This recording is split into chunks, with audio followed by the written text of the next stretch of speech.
এটি সন্ধ্যা 6টায় চট্টগ্রাম সমুদ্র বন্দর থেকে 455 কিলোমিটার দক্ষিণ পশ্চিমে, কক্সবাজার সমুদ্র বন্দর থেকে 400 কিলোমিটার দক্ষিণ পশ্চিমে, মংলা সমুদ্র বন্দর থেকে 405 কিলোমিটার দক্ষিণে এবং পায়রা সমুদ্র বন্দর থেকে 365 কিলোমিটার দক্ষিণে অবস্থান করছে। এটি আরও শক্তিশালী এবং অগ্রসর হতে পারে। ঘূর্ণিঝড় কেন্দ্রের 54 কিলোমিটার মধ্যে বাতাসের একটানা গতিবেগ 62 কিলোমিটার, যা দমকা এবং ঝড়ো হওয়ার আকারে 88 কিলোমিটার পর্যন্ত বৃদ্ধি পাচ্ছে।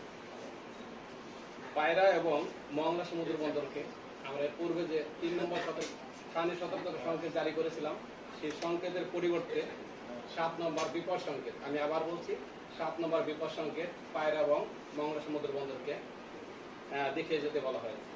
সেই সাথে চট্টগ্রাম এবং কক্সবাজার সমুদ্র বন্দরকে 3 নম্বর স্থানীয় সতর্ক সংকেত